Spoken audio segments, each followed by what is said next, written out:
Tes inspecteurs sont comme des sauterelles. Tes officiers comme sont une multitude de criquets qui se posent sur les haies par temps froid. Le soleil brille, ils s'envolent et l'on ne reconnaît plus l'endroit où ils étaient. Tes bergers sommeillent, roi d'Assyrie, tes vaillants hommes se reposent, tes troupes sont dispersées sur les montagnes et personne ne les rassemble. Hein? Le dernier verset, il n'y a pas de remède à ta blessure, ta plaie est mortelle. Tous ceux qui entendront parler de toi applaudiront à ton propos. En effet, quel est celui que ta méchanceté n'a pas atteint? Donc voilà le somme, voilà les quelques versets qui nous décrivent la destruction de Sodome et Gomorrhe. Hein? Et cela se termine ici par la question, en effet, quel est celui que ta méchanceté n'a pas atteint? Donc Dieu est obligé. Hein? Nous forçons la main à Dieu d'agir, hein? D'étendre sa justice, parce que tant qu'il nous laisse faire, puisqu'il nous a donné le libre arbitre, Dieu ne peut pas jouer derrière nous, le policier, venir dire, fais ceci, ne fais pas cela, fais ceci, ne fais... Dieu nous donne un temps d'agir en homme libre. Hein? Ça, c'est un signe d'amour. Hein? Mais donc, quand notre liberté, hein, se déchaîne et dévie les lignes que Dieu a tracées, il est obligé d'intervenir. Hein? Alors, quand il intervient, hein, pouvons-nous douter que ce sont des jours de justice quand Dieu intervient et non un jour de colère, hein, comme celui qui attend notre génération? Je vous pose une question, frères et sœurs. Je vous pose une question. Qui craindrait Dieu et ne se poserait pas les mêmes interrogations que le prophète Habakkuk? Hein? Le prophète Habakkuk, c'est, bon, je ne dirais pas des petits prophètes, mais ce sont quand même des prophètes qui sont peu connus comme les autres. Hein? Qui ne se poserait pas les mêmes questions aujourd'hui à notre génération, hein? Comme les interrogations que se posait le prophète Habakkuk. Et on va lire ces interrogations dans Habakkuk chapitre 1, versets 1 à 4. En un, on lit, message dont le prophète Habakkuk a eu la vision. Jusqu'à quand, Éternel, vais-je crier à toi? Jusqu'à quand, Éternel, vais-je crier à toi? Tu n'écoutes pas. J'ai crié vers toi pour dénoncer la violence, mais tu ne secours pas. Pourquoi me fais-tu voir le mal et contemples-tu l'injustice? Pourquoi l'oppression et la violence sont-elles devant moi? Il y a des procès et des conflits.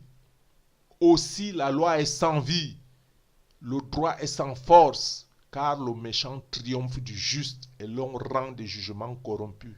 Hein? Regardez autour de vous, regardez, hein, regardez l'équilibre mondial, les équilibres régionaux, regardez le partage des biens. Hein, regardez, pendant que les uns vont à la lune, les autres meurent de faim.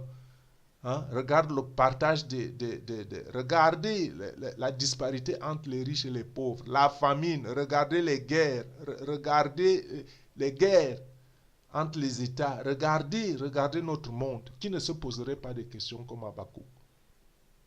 Bon, alors je reviens au texte du Seigneur que j'avais commencé à lire là tout à l'heure. Et le Seigneur continue en disant, je vous laisse ce message que vous porterez au-delà des mers.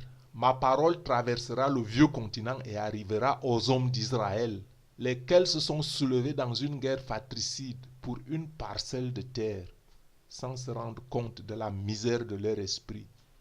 Vous ne pouvez pas comprendre, ni imaginer l'épreuve que le monde traversera. Il dit, vous ne pouvez pas comprendre, ni imaginer l'épreuve que le monde traversera. Tous espèrent la paix, et celle-ci ne deviendra une réalité qu'après que les éléments auront rendu témoignage de moi. Le Seigneur nous avertit, hein, que nous ne pouvons pas comprendre ni imaginer l'épreuve que le monde traversera. Tous espèrent la paix, mais la paix ne deviendra une réalité qu'après que les éléments auront rendu témoignage de lui.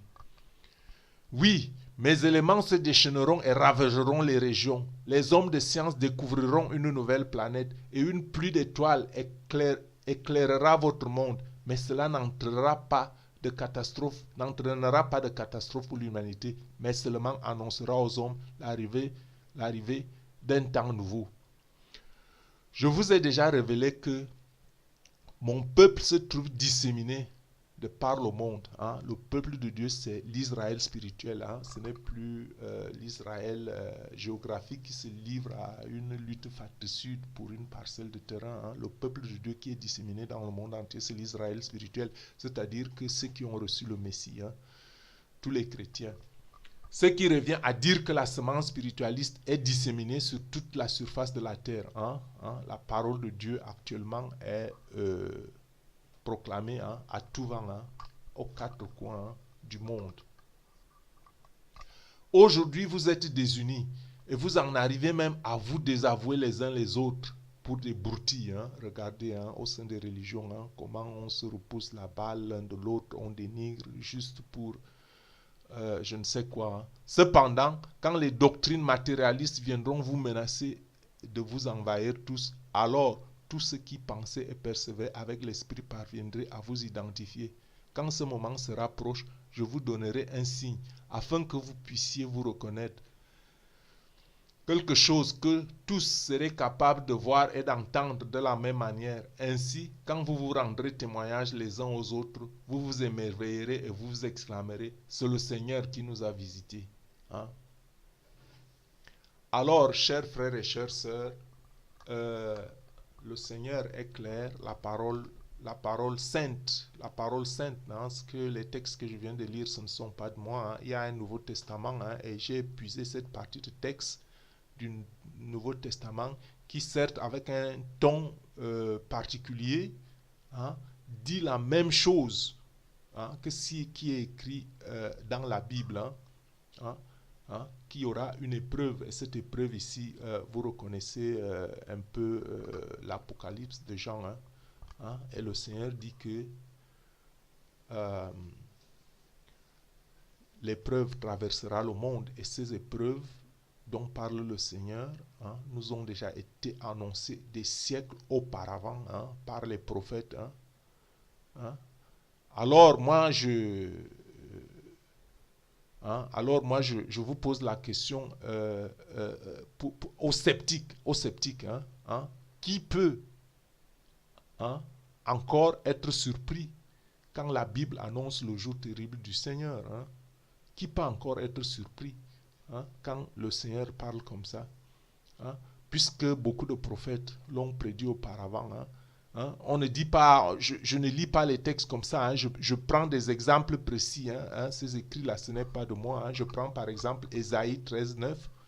Voici le jour de l'Éternel arrive, jour cruel, jour de colère et d'ardente fureur, qui réduira la terre en solitude, en exterminera les pécheurs. Tout comme Joël 1, verset 15. Ah, quel jour! Car le jour de l'Éternel est proche, il vient comme un ravage du Dieu Tout-Puissant. Joël 2, verset 31. Le soleil se changera en ténèbres et la lune en sang avant l'arrivée du jour de l'Éternel, de ce jour grand et terrible. Joël 3, 14. C'est une multitude dans la vallée du jugement, car le jour de l'Éternel est proche dans la vallée du jugement. En Amos 5, verset 18. Malheur à ceux qui désirent le jour de l'Éternel, qu'attendez-vous du jour de l'Éternel? Il sera ténèbres et non lumière. Abdias, verset 1. Abdias, chapitre 1, verset 15. Car le jour de l'Éternel est proche pour toutes les nations. Il te sera fait comme tu as fait. Tes œuvres retomberont sur ta tête, comme quelqu'un dirait que chacun récoltera ce qu'il a semé. Car le jour de l'Éternel est proche pour toutes les nations. Il te sera fait comme tu as fait. Tes œuvres retomberont sur ta tête. En Sophonie 1, verset 14, il est dit, le grand jour de l'Éternel est proche. Il est proche. Il arrive en toute hâte. Le jour de l'Éternel fait entendre sa voix et le héros pousse des cris amers. Et enfin, en Malachie 4, 5, voici, je vous enverrai Élie, le prophète afin que le jour de l'Éternel arrive. Ce grand jour est redoutable. Hein? Donc, les signes dans l'Ancien Testament et dans le Nouveau Testament, tous les signes sont accomplis et nous attendons ce jour. Hein? Et pourquoi l'homme continue-t-il de faire sourde oreille à l'appel du Seigneur? Pourquoi l'homme continue-t-il de faire sourde oreille à l'appel du Seigneur? Écoutez son appel.